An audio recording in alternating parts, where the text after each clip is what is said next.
First off, thank you very much for having me. I'm excited to be here to talk with your group, so I appreciate the invite and the opportunity. So just a little bit about myself. I am Sheriff Brandon Thyen, if you haven't had an opportunity to meet me. But I've worked for the Sheriff's Office for 22 years. I started my law enforcement career actually 24 years ago, working inside Chisago County when I got hired with the Rush City Police Department. So back then, at the beginning of '97, I started with the Rush City Police Department and worked there for 2 years before I got hired with the county. And when I left, I was actually the interim chief of police at the time. The police chief at that time was Floyd Panatti, a previous sheriff, and he was getting towards the end of his career. And when myself and some of the other officers left Rush City, that's when the city of Rush City actually decided to contract their police services to the county, and they've done that ever since, right around 1999. So the Sheriff's Office has been providing that service to them. So when I got hired with the Sheriff's Office, I was working patrol. So I worked patrol throughout the whole county, down in this area all the way up back towards Rush City. And then after doing that for a couple of years, I became a contract deputy, meaning I provided police services for specific cities. So for a couple of years, I was assigned to the city of Center City and Stacy. So most of my time I was in one of those two cities, working as a deputy, working patrol. And I did that for a couple of years, and then I was promoted to a supervisor on patrol, and I was asked to go back to Rush City and run the police contract for the Sheriff's Office. So back in 2003, I was able to get back to the city of Rush City, work for that community again, and then supervise the other deputies that were also working in the city at that time. And then in 2004, I was promoted to captain, and at that time, I became the jail administrator for the county. So then I was back down here in Center City at the local jail, and my responsibility there was to run the county jail as well as oversee all the 911 operations, communications. So when people were calling in, I was in charge of the dispatchers that were answering the phone at that time. And then prior to that, I also worked, during that time period, I also worked part-time for the Pine County Sheriff's Office. I worked for Pine County for 6 years as a patrol deputy up there, just on a part-time basis. I'd go up there on some of my days off and help out that agency. And then I also worked for the Minnesota State Fair Police. So during fair time, I would work all 12 days of the fair, helping out. And then I also would help out at back to the 50s every once in a while as well. So I was an employee of the State Fair, but I got to wear my Chisago County Sheriff's Office uniform while I was down there. So when I was the jail administrator, I became the project manager for a new jail, to work on building a new jail. If you've been in the area a long time, if you remember some of the media back then, there was a need for the Sheriff's Office to have a new jail. We were housing inmates out in other counties. It was very expensive.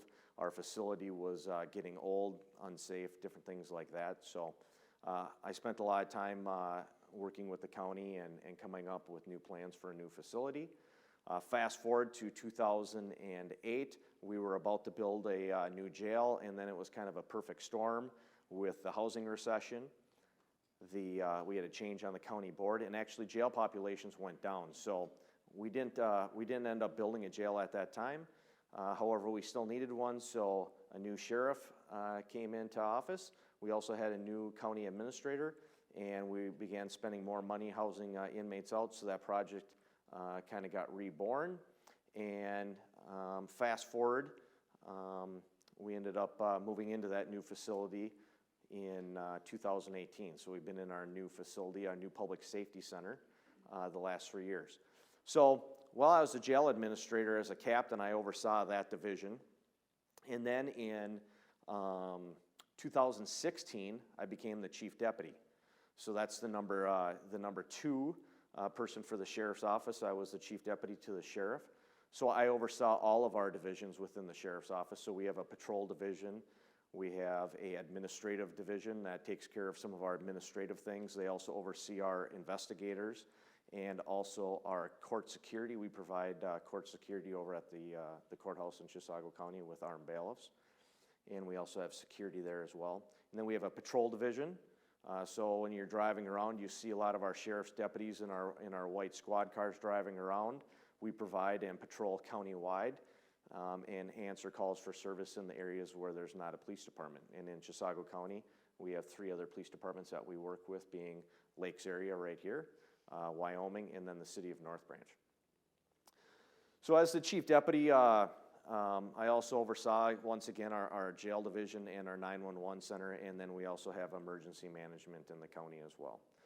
So then fast forward a little bit further, in May of 2018, I was appointed the sheriff by the county board, and then I ran for sheriff during the year of 2018 and was elected at the beginning of 2019. So I've been the sheriff since May of 2018, so just over several years here, and then my term goes through the end of next year. So I'll be seeking re-election for sheriff next summer. So one of my initiatives as sheriff is to do what I'm doing here today, and that is to keep our seniors kind of up to date, what's happening in the county, but also to keep them kind of safe in different respects. And one of the biggest challenges that seniors are facing right now is fraud and scams. So prior to COVID, I spent a lot of time visiting all the different senior buildings, residents throughout the county. I would stop in for breakfast, have coffee, lunch, whatever it might be. And then I'd also schedule opportunities to be able to speak to those groups to let them know kind of what's happening, what is the current scams that are happening, how to protect themselves, and different things like that. Just 2 weeks ago, I was up at Ecumen in North Branch. I will be speaking to, I will be in Wyoming at Meadows at Fairview tomorrow at one of their resident meetings. And then I'll also be at a community center later this month up in Rush City. So with everything now opening back up, it gives me an opportunity to get back out in the public and to be able to speak with groups such as yourselves. So one of the things and one of the reasons why I'm here is fraud and scams is a $40 billion industry a year. So that's a lot of money. And so, yeah. So if you're asking why people are trying to scam and why you get all the phone calls and all these types of things, it's because there's a lot of money actually involved. And when you look at that, 70% of all seniors are targeted for these different types of scams and fraud opportunities.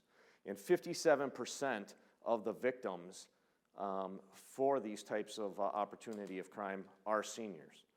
So you're a targeted population for that type of crime to occur. So that's why one of my initiatives is to make contact and to update. I just heard a story here just last week when Fairview, Meadows on Fairview contacted me and said, Sheriff, we have a resident meeting coming up. Would you come speak with us again? Do you know that prior to COVID, and you were here speaking at one of our residents' meetings, there was one of our residents that came up to me and was about to transfer some money. And they said, they came to me because they remembered when I was there speaking with them, before you do anything like that, you should probably speak with a staff member, family member, or something like that before you do that. And thankfully, this person remembered that, made contact with the staff member, and actually saved herself from losing probably several thousands of dollars. So stories like that I hear makes it all worthwhile for the time that I'm able to do this and help. So some of the common scams are obviously phones. So how many people here have cell phones? Okay, all right. So they say the amount of calls that we're getting is only going to continue to get worse. It's not going to get better. And most of those phone calls that you're getting from, different area codes, whatever, it seems like they can find us wherever they want. Because if we have to update our car warranties or something like that, they'd probably find us if we were on Mars. But, so they are continually trying to do those type of robocalls, and it doesn't look like that's going to end anytime soon. And there's no way to control these calls. There's no way to really trace those calls. We don't know if we find out where they're coming from, it comes from overseas. They're able to use different type of technology to mask where some of that stuff is coming from. So one of the common ones is the IRS. So we have a lot of people that say they get phone calls stating they're from the IRS, that you might owe back taxes, you owe money, and they'll actually threaten using local law enforcement. There you go. So they're actually threatening the use of local law enforcement to come take you into custody if you don't, make payments. Well, in all honesty, the IRS won't call you. They're not going to make any phone calls to you. If they do anything, it would be, by mail or something like that. So anytime you get those types of calls, you can just assume that, they're false. So one thing that's common with these phone calls, free vacations. They're trying to get you to do something, give up some personal information. So sometimes these calls are to get personal information from you, and then some of it is to try to trick you into actually sending them money. So when they're doing some of the free vacations, they're trying to extract information from you, like, where do you live, need your address, need to gather these types of things. And then they'll even take it a step further and try to get money from you, saying, well, in order for you to get this free vacation, we're going to need some upfront money from you. So, once again, $40 billion industry. So they're trying to extract that.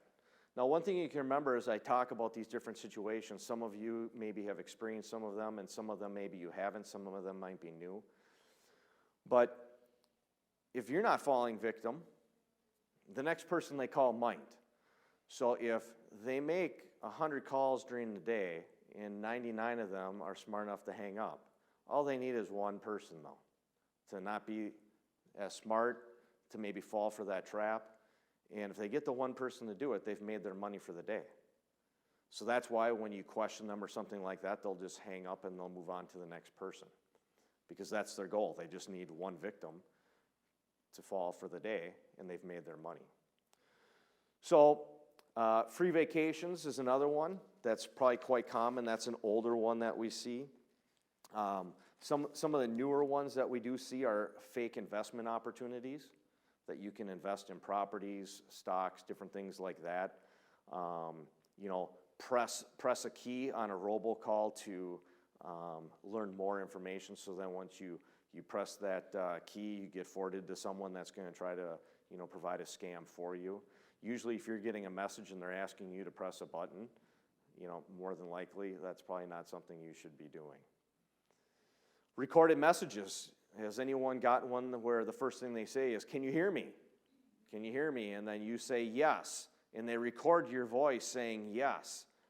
And what they can sometimes use is your recorded voice saying yes to maybe make a purchase, maybe make some type of transaction later on, and it's your voice saying yes. So then you maybe call a bank and say, well, I didn't authorize all this money to come out, and they say, well, we have you on recording saying yes. So a lot of times when they say, "Can you hear me?" they're trying to gather your voice saying yes to different types of things where they could possibly use that against yourself or others in the future. So that's another thing that you kind of want to watch for. Family members being arrested. So I don't know if you've gotten this one, but it's been going on for a while, but it's working. We get people that are calling us saying, well, I got a call stating that my grandson had been arrested while he was on vacation or whatnot, and they do a pretty good job at it. They'll have someone talk to you, and then they'll say, hang on, talk to my partner, and someone else will get on the phone and say they're Sergeant so-and-so from some law enforcement agency. It sounds official. They'll even go so far as, hang on, I'll put your grandson on the phone, and they'll put a kid on the phone, and they'll say, Grandma, can you help me?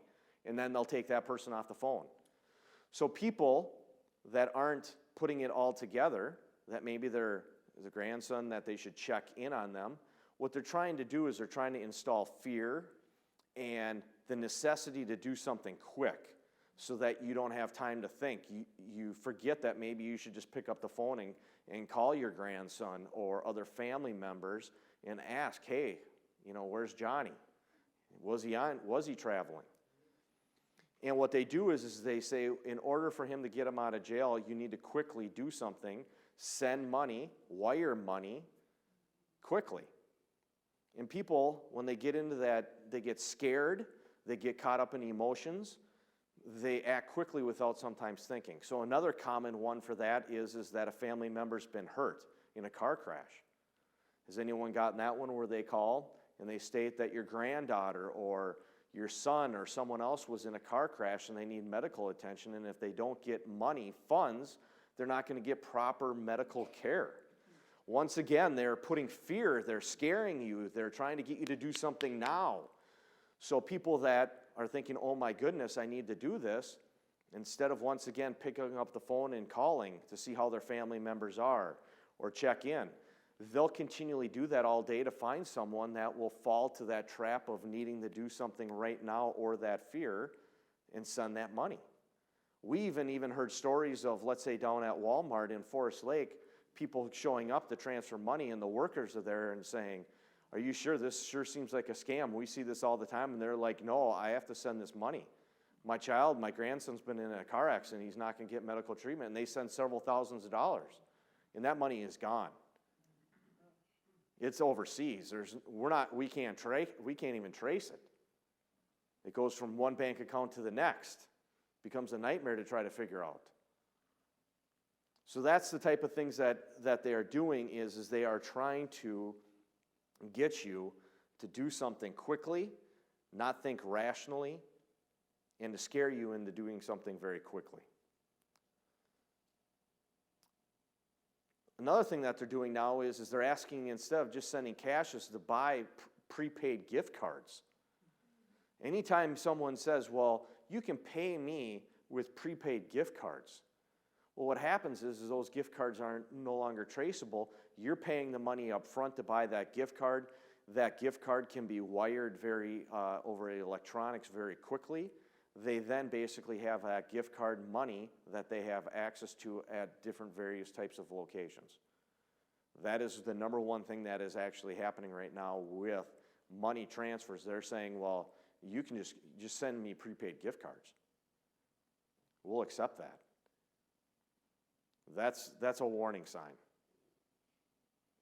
So some of these other things that they are doing is they also do checks. And they say a lot of things that's happening, let's say, on sales, different types of sites where people are selling things, buying things. There's so many of them out there right now where they'll say, even if you have something for sale, let's say you want to sell something for $1,000. What they will then do is they'll offer to give you a check even for more money than what you want for your item.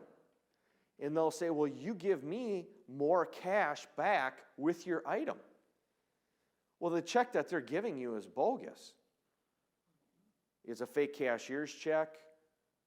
They can make them on the computers. They can make them look real legit. I caught one, because I worked at a bank, Security State Bank. Yep. Caught it in advance, and I called the guy. This is not good. And he was going, well, they asked, if you could send the car to me, I'll give you $800 more in the check. And I'm like, no. It doesn't work that way. It doesn't. So, and I was lucky that we caught it before it went through. Sure. As soon as it left the bank, it would have been gone. And once it gets through the first step and they get that money, they're in the wind. They are gone. Getting back that money is never good. So they're using different type of tactics always to try to scam you.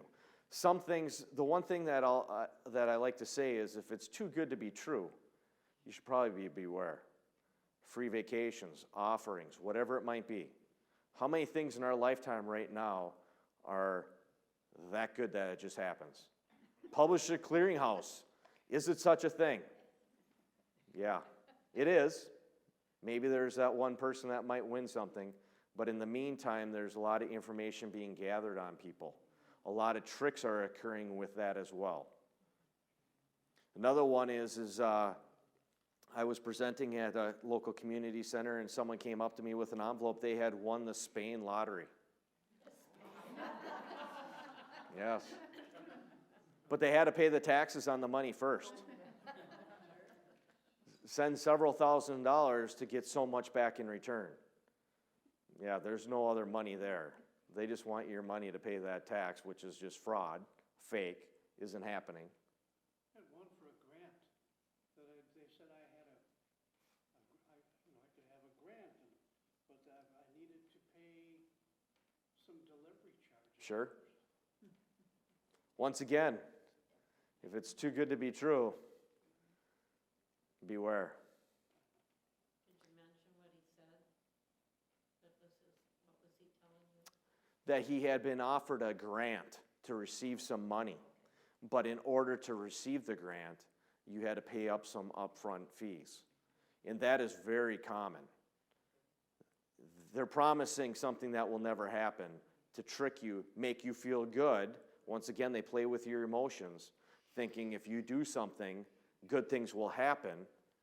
The good things will never happen. Just the bad things, seeing your money go away. And the problem is we see this all the time where we'll have people call us and they'll tell us this story. And it's like, well, it's a great story. But unfortunately, there's not much we're going to be able to do. The money is gone. Just because it's such a global thing. And it's untraceable to see where all this money goes, overseas. It's money in the wind. But now what we're seeing is we're even seeing it locally where we've even had people show up at people's doors. So they're taking it a step further. So one of the, a newer one is actually Amazon. A lot of people buy from Amazon. So what they're doing is they are stating that with one of your purchases, they state that you paid too much. So what they're doing is they're saying, oh, you bought something with Amazon, and you're like, well, I buy stuff with Amazon all the time, and they'll say they need to return some money to you. When in reality, once again, they'll spin that around first of all and say, well, you send us this money, and then we'll be able to give you your full money back. Or they just ask for the information. Yes, or they're... How did you charge it? Yep. What type of bank information? What credit cards? Those types of things. They are always trying to gather information that can be used, or otherwise they're trying to trick you. So Amazon, very, very big. It's everywhere. Emails, all those types of things. People will get emails that will say the logo from Amazon, but if you look closely at some of those emails, a lot of the spelling in the emails is bad. Indicating possibly from another country, someone that's putting something together very quickly. That's what we've had. We've had a couple of those from Amazon. The one time I found a number for, I went on the actual Amazon website and I called them and they said, no, there's no charge on your thing. There's no shipping coming to you. That's a spam.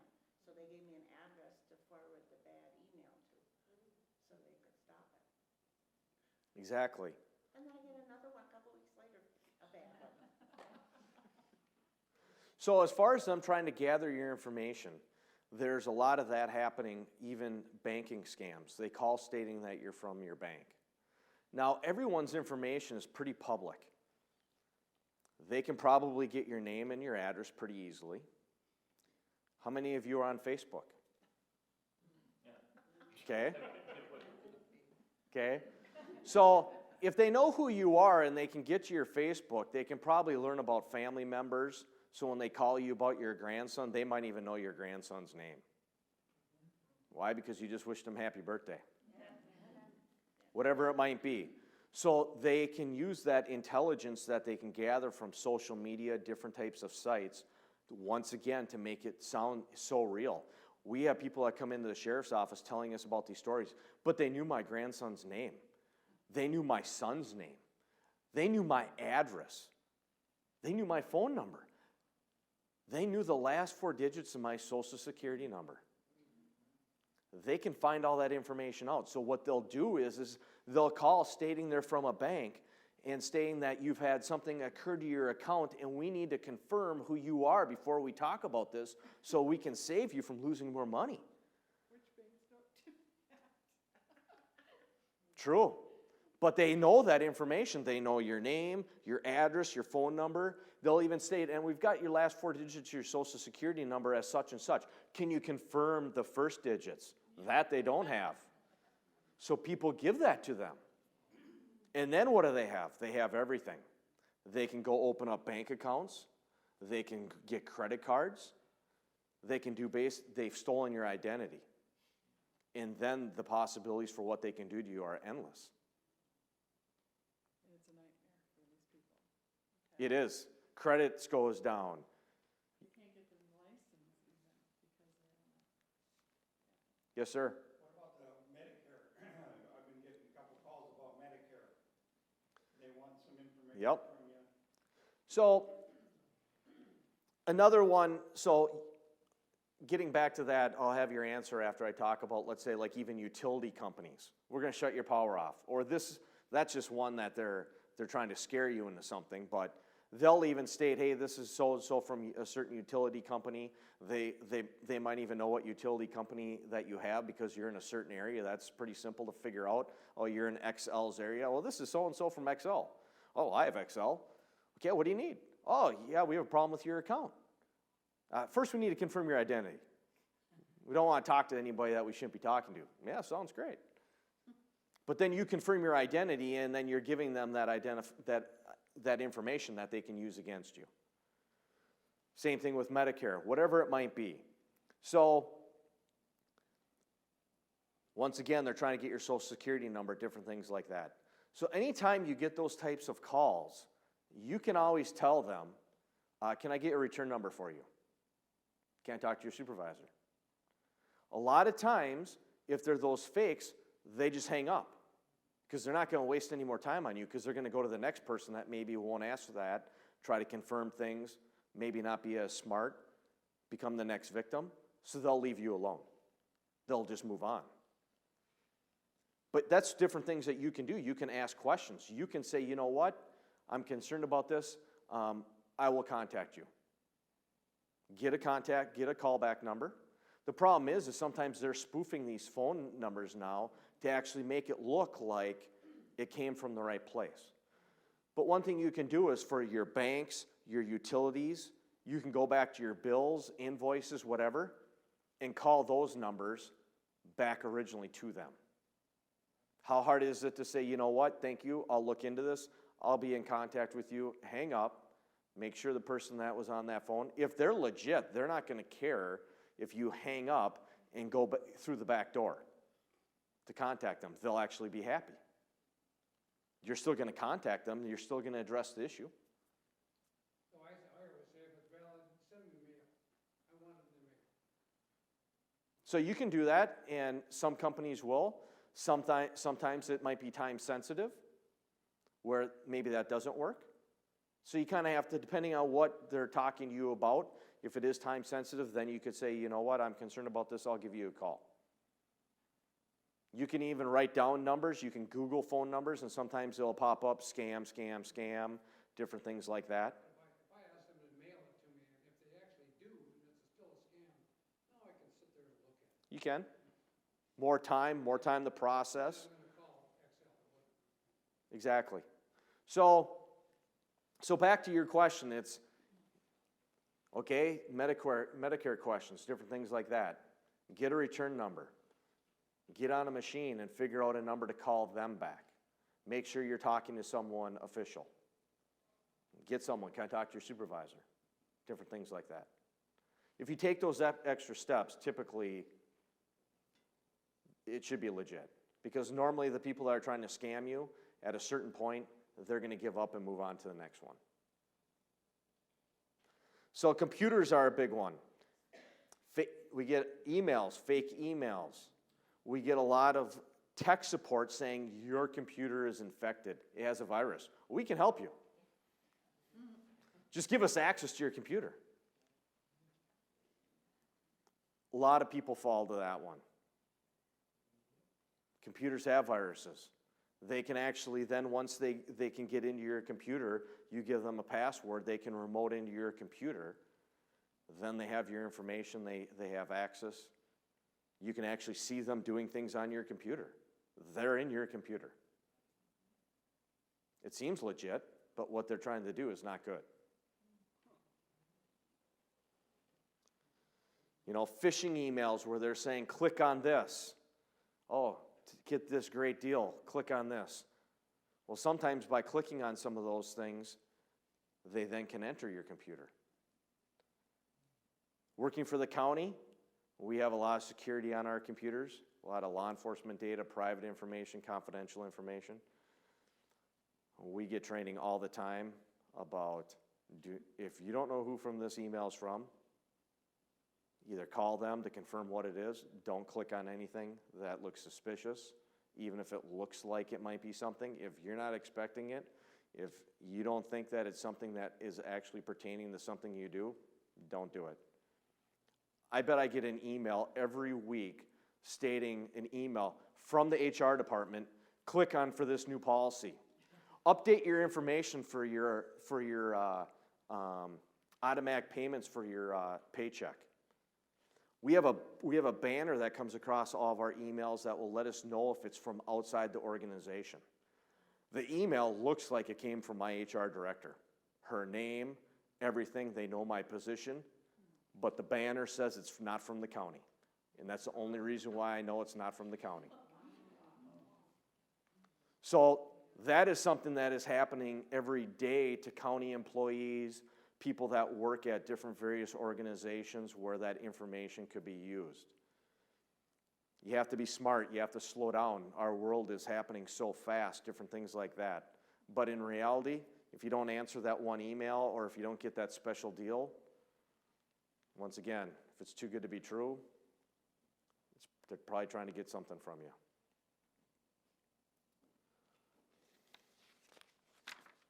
So we recently had, here's a new one that was actually in the news recently, right here in the Twin Cities. Happened to deal with the Drug Enforcement Agency, the federal agency, where people were receiving calls stating that they were talking with a federal DEA agent. And they said that a vehicle that they had stopped at the border was full of drugs, and their name was the one that rented the vehicle. Could that happen? Sure, someone could steal your identity, rent a car in your name. Law enforcement stops it. Is that legit? Yeah, very well it could be. Sounds like a great story. Can you confirm your social security number and your bank information that you used to rent this car? Well, sir, I didn't rent the car. Well, your name and information's on it. Can you verify that information for me? Oh my goodness. Let's see, a federal agent's talking to me. My name's been used in a crime. Are you scared? Yeah, you're scared. I didn't do this. Well, according to the paperwork in this vehicle, you rented this car. Are you involved in drug interdiction? No. Well, let's verify this information and we'll go from there. Do they scare you into giving it to you? Yes. Yes. You can do that. You can. Once again, very simple. Sir, I understand. I want to cooperate with your investigation. Can you give me your callback number? What office are you working out of? You can do all those things. But once again, you're scared because they're putting pressure on you. We're going to come arrest you. If you know it's a scam, why would you be But that's the problem. They're coming up with new ideas to make you think it's not a scam. That's the key, is to slow down, think. Would they actually ever do that? Sure, we're calling people all the time as part of investigations. Maybe not to that extent. But sure, we pick up stolen cars, boats, whatever it might be, where we're trying to backtrack who owned them. But are you asking for No. specific information? No, we wouldn't go that far. But the story that they're telling fits why they would need that financial information. So those are the types of things that they're getting better at the story they're telling to make it more believable because people are catching on to all these other stories. I've got a standard reply for anybody. I never give out information on the phone, period. Goodbye, have a good day. Yep. So what they even did is they were spoofing the numbers to make it look like they were actually DEA numbers. So I have two phones. I have two cell phones, so my personal cell phone and my county cell phone. County business, personal. And I get phone calls on my county phone very regularly that it shows one of my contacts is calling me, like one of my investigators. I look at it, and I think my investigator's calling, and I answer it. Jeff, how can I help you? It's not Jeff. It's a spoof call. It's a recording. So now they have access to get into your phones, your contacts. When I get most of this thing, I'll get 5 calls a day on it about, your credit card information, your utilities, this and that. No one gets this number except work. I have nothing personal. No accounts, no nothing. I do not give out this number for anything like that. All day long, I get calls about personal information on my county phone. The second I know, can't be. They don't have that number. They should have that number. The calls I get, all of the county cell phones are a 775 number. All my deputies have that prefix. All my spoof calls come up 651-775. So I'm thinking, well, this could be, maybe it's a new number from my agency. A new employee that started, I don't have his cell phone in the contact yet. Hello? Yeah. No. Are they calling from that number? No, they are not. It's a local prefix. It's overseas. It's amazing what they can do. I once got a call from myself. Okay.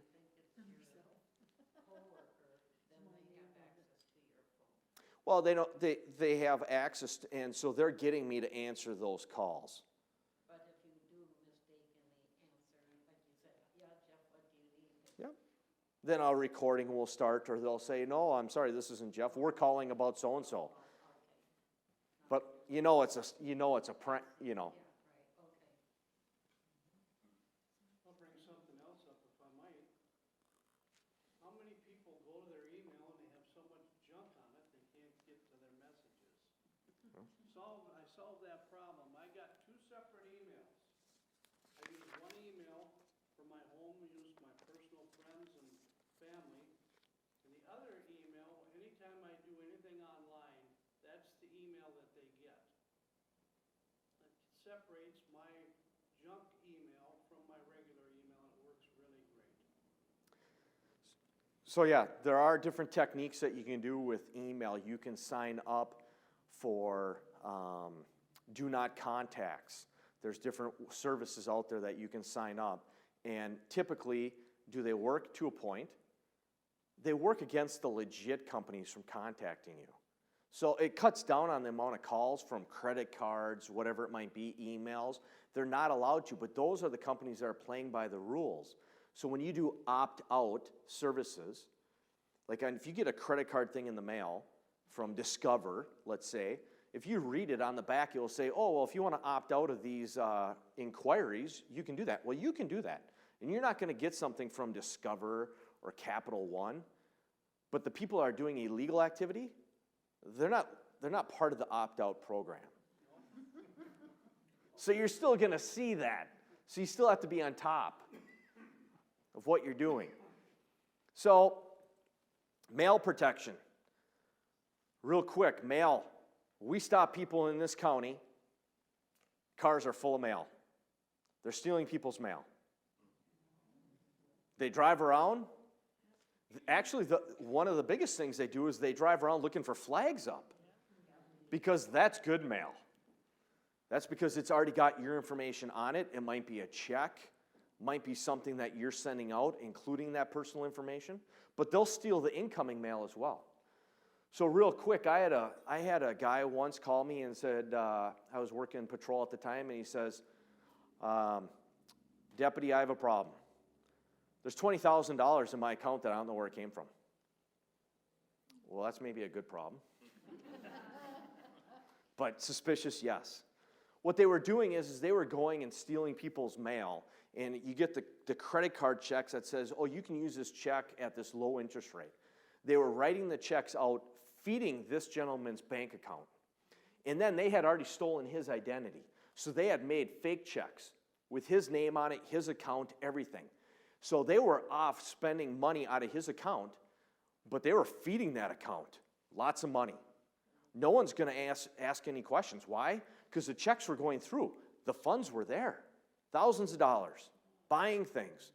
The problem is everyone that got their stolen mail, their credit cards balances were going up. They didn't realize it yet because the money had been sent to this bank account. It was one vicious circle.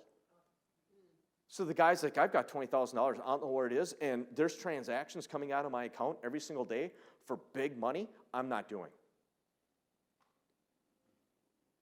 So they're even making it look legit. They're not going to get caught. Why? Because the checks they're passing, it's great. It gets through the bank. There's money there. That's why you gotta balance your accounts. Look at your accounts. Yes. Every day, at least once a week. Because things come through all the time like that. Always. So mail. If you're putting mail out and putting your flag up, that's dangerous. How hard is it to actually just go to the post office and drop it in? That's what I do with all my mail. I don't mail anything out. That happened to me, but I didn't realize that they changed everything on the check and left, of course, my name on it, but increased the money a lot. Sure. Well, making checks is simple. Yeah, they can erase, and the bank doesn't even know that it was erased, the amount that was in there. Well, it takes sometimes several days for things to go through the bank before they would ever know. So, paid the bills before we left, never do anything. Well, that's why it's nice to, if you guys can figure out how to pay your bills online, legitimately set it up to have your bills so you don't have to write a check. Yeah. And put it. Well, yeah, if you're able to do that, if you don't understand that technology, get help from family members to help set those types of things up. But if you're going to still write the checks and do those things, there's simple things that you can do to safeguard yourself.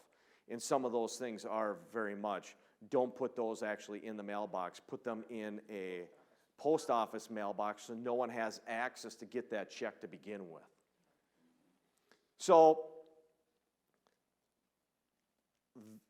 also thefts of purses, information, checks at gas stations, even when people fill up if they're not watching at busy gas stations with all the lanes. There are people that are very bold that will, during the summer, windows are down, they'll grab things. They're pretending that they're getting, the washer for their windshield, and they look over and your car door's open and maybe someone went inside to grab a pop or something like that. A lot of information gets stolen that way where people don't even realize it until they get to their next destination, grab their purse, and they're like, where's my checkbook? It's gone. So there's all those different types of things that you want to protect: your physical property, your mail, your emails, all those different types of things. So the big thing is, how do we stop this? You're not going to stop it. I'm not here to say we're going to solve this problem. It's a global problem. I don't know why our federal government can't stop this from coming from the overseas, but they haven't. So, So we have to protect ourselves at a local level, and that's why I'm here. Hear these stories, be aware, to think if it's too good to be true, be aware it's too good to be true. More than likely a scam. I mean, if you buy your lottery ticket and you've got the magic numbers, then maybe Minnesota Lottery owes you some money, but that's something you did. It's not someone coming to say you just won. Remember, if you're doing the actions, be smart. Most of the time you're okay. If the action is coming to you, not good. They're looking to make you a victim. So we need to keep our personal information personal. Don't give it out. Don't mail it out. If you do, bring it to the mailbox. Protect that information. Great point. What can you do? You can watch your statements. Look at your bank statement. Does everything look good? Is there withdrawals coming out of there that you don't know about? Credit card statements. Are there credit card things, are there things that are being spent on a credit card that you didn't do? Very well could be.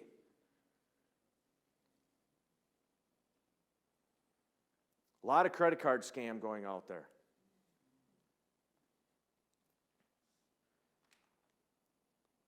So, watch all that information, be careful with it, and the biggest thing that you can do is back to the story that I started with of the person that made contact with that staff person to ask a question. If indeed you're about to do something, send money, wire money, buy gift cards, anything like that, slow down and talk to a friend, talk to a family member. If someone says something's going on with the family, check with the family. We have that happen all the time. Well, I was going to do this, but then I called my son and, well, Johnny's at school. He didn't go on vacation. He's fine. Well, they almost sent the money. My son's teacher got a thing like that, and the next day he went to school and saw my son, he goes, oh, I guess you're not in England and having a hard time. Yeah. I was laughing because he really somebody tried to scam the teacher. Yeah. So, with those types of things that are occurring, use resources, ask questions, and think before you act. Don't fall victim to that. And like I said, it's changing. The stories are getting better, the DEA stories. In North Branch, like I said, we actually had people make some of those types of fraud-type calls, and then they knocked on the door and said, we're here to collect. Wow. Yes. That would be scary. I had one time a couple of years ago where they wanted to meet me at the bank. Sure. Personally. So a lot of this stuff, so there's a lot of stuff that's happening overseas with the phone calls, different things like that, but there's plenty of fraud and scam happening locally with people trying to buy things with the check saying, I'll give you this check. I've got this cashier's check for $2,000. I'll take your $1,200 item, and then can you give me $800 cash, and that will make it good. Well, the $2,000 is no good to begin with. So not only did they get that, they're getting more. So they're trying to do those types of things. Another one is with the social media accounts, more with some of the younger generations, is they're creating relationships, month-long relationships over social media. Oh, I'm on this Air Force base, and they're talking with a local gal, and they're talking every day on social media. They get to know each other, start to trust this person. He's in the military, he's on a base, and then his car breaks down. He doesn't have the money. Can you send me some money? Oh, by the way, when I'm on leave next month, I plan on flying up. We're going to see each other. What does she do? Needs $5,000 to fix his car. $5,000 wired to this person in the military. Guess what? As soon as the wire went, she never heard from that person again. Was he in the military? No.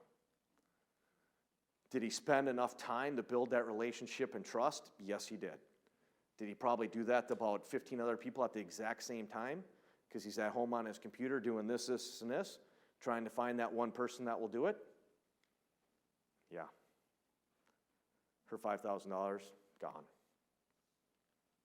Her parents, she's younger, an adult, but the parents call and say, Sheriff, what can we do? Nothing we can do. Social media, it's technology, gets hidden. There's no way to trace a lot of that.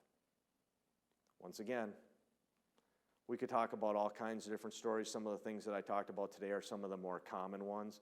But the theme is how do you stop it? Use those as examples. Get those numbers to call back, question, talk to family before you do anything. Spend a little bit more time with your invoices, transaction statements. Look at some of that stuff. I mean, how many people, when you go out to a restaurant and you hand over your credit card to pay the bill, could someone write down those numbers, the security card on the back and whatever? Sure they could. You actually take a picture of it really fast. Exactly. Can they then get on some site and use everything right then and there? Yes, they can. That's why you should be looking at your credit card statements. Exactly. Don't let it out of your sight. Or pay cash if they're taking. Well, one thing that's good about, so back in the day when check cards first came out, it was a problem because it was direct access to your account. They use a check card, bam, it comes right out of your account as fast as that transaction can happen. So people were taking that information and getting access where before people realized it, whatever, the cash is already gone. One thing with a credit card companies realize this fraud is happening. They back you up. You can contact them and say, listen, I didn't make this transaction. You might need a police report. You might have to sign something that says, you know, I attest to this, but I didn't do it. And they're going to cover you. So there are some of those protections with a credit card. Yeah, it's better not to use a debit card. Yeah. I don't even use my debit card anymore. So usually debit cards are good for getting that cash out of the machine if you need it.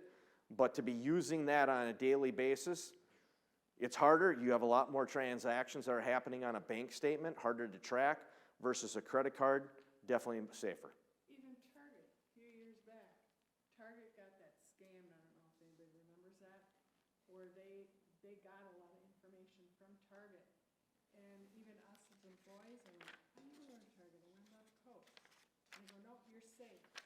About 2 months later, nope, they hung on to all those cards, information on the cards, and used them later. So even though you hear, oh, I'm safe, it may not be safe. It happens like that. My bank recommended that I get a specific card for when I travel. We went over to Europe, and the bank called me in Europe saying, are you in Europe? And I said, yes. And they said, okay, because we're tracking your account. Yep. And I was so appreciative, but I had gotten a special card to travel. And let your credit card and bank know when you're traveling. They like to know as close as, you know, what states you're gonna go to. It makes it easier for them to track, because otherwise, And I don't know. those companies, credit card companies, different things like that, have gotten much better because of the things I talked about. If you're going to claim fraudulent purchases, they're doing their best because they're stuck with that. So they've put time, investment, money into people for tracking those types of things, software to flag that, hey, this card's being used somewhere else. I've personally had that where my wife got a phone call and said, yeah, did you make a several $1,000 purchase, you know, here and there? It's like, well, my wife was, well, my husband's up in North Dakota hunting. So, yeah, maybe he could have. What's this for?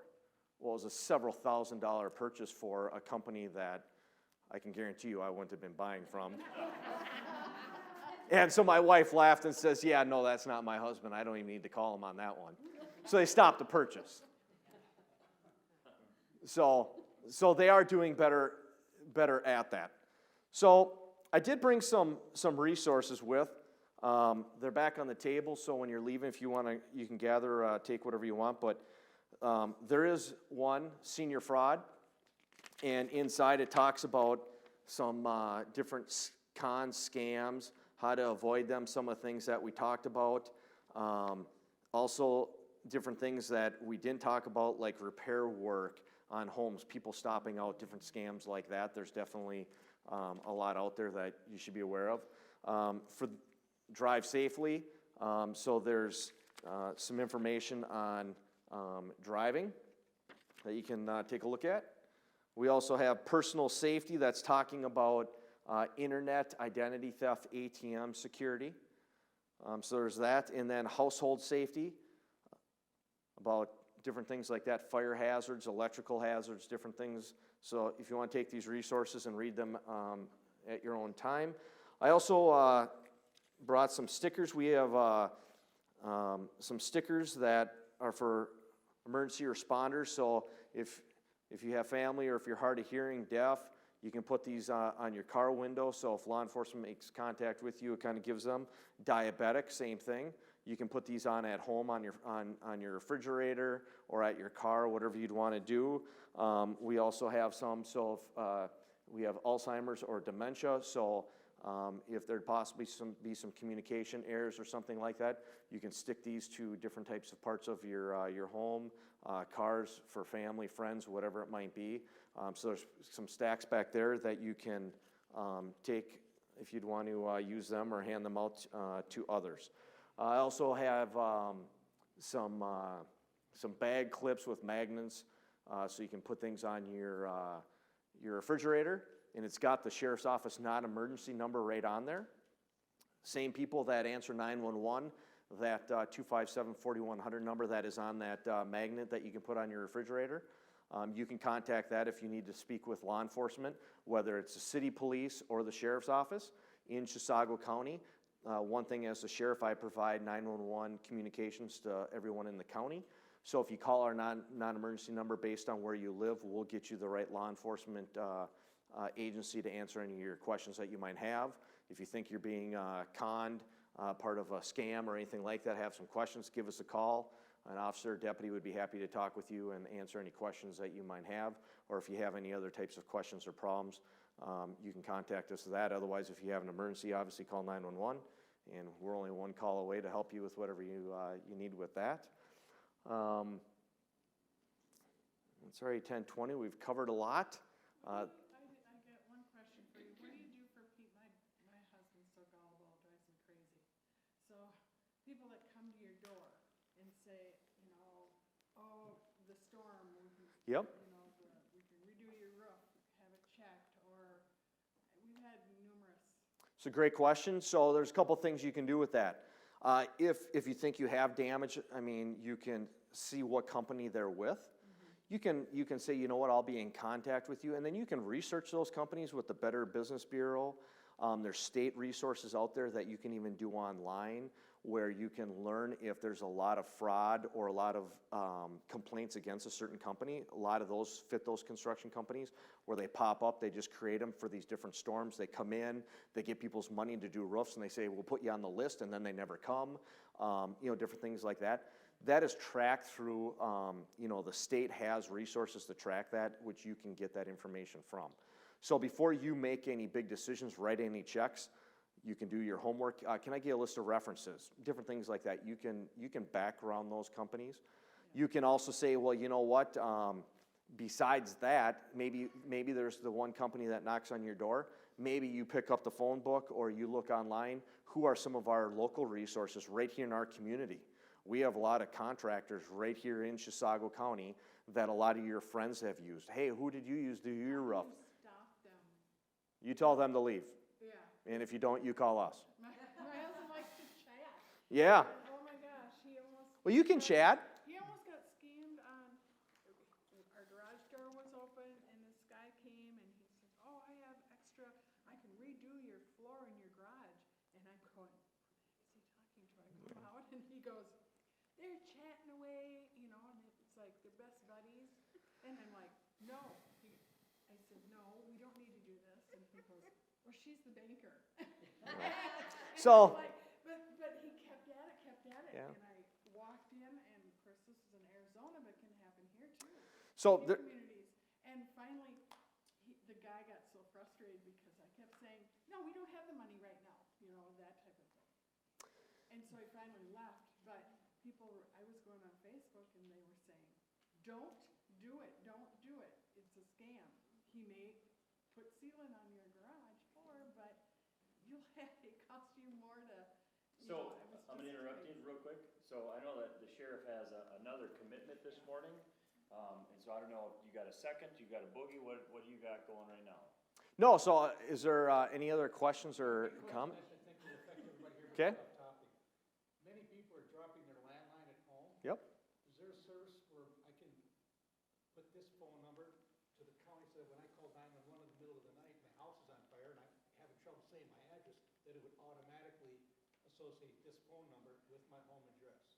So that's a little bit hard. What we can do is you can contact the non-emergency number and they can look to see what information we have in our records management system for you. Great question. I can tell you with cell phones, we can triangulate positions usually, and we can get fairly accurate.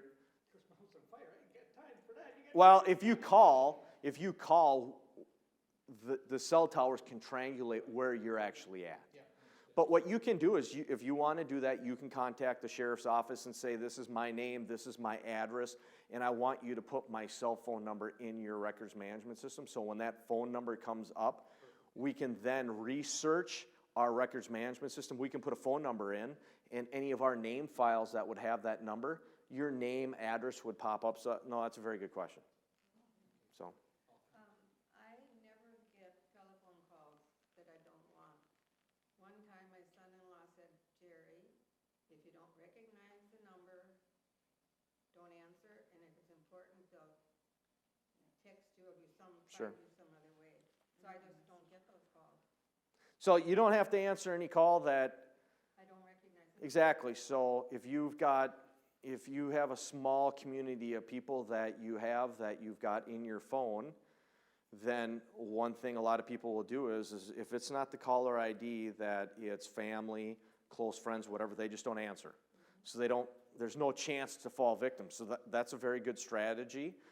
The part about always wanting to talk and play with people are very good with sales. Their tactics, there's different things. They're smooth. Trust me, there's been a lot of people talking to a lot of law enforcement, even real local, that said, I never would have thought. I thought this, and this, and we're like, we understand. You're not alone. You know, you've been a victim here based on some very smooth-talking individuals that have tricked you. I'm sorry, and that happens. So taking those types of actions where you're not even picking up that phone, or you don't take the extra time to talk and let someone try to manipulate you is smart. So whenever you're doing anything, pay attention to some of the things we talked about, reach out to family, think, don't get panicked, don't send money. If it's too good to be true, beware. Can I tell you a story about too good to be true? This is about 2016, and he was out mowing the grass, and I got this phone call and said, is Bob Olson there?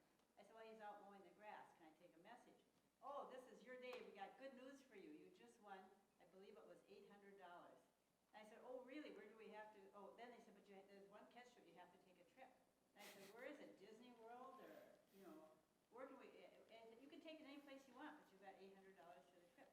And I said, oh, come on, I'm just going to hang up. And they said, we're local here. Then let's talk to Bob. So I finally went out there and said, all right, here, Bob, the phone's for you. And it was a local company where he had ordered dirt from.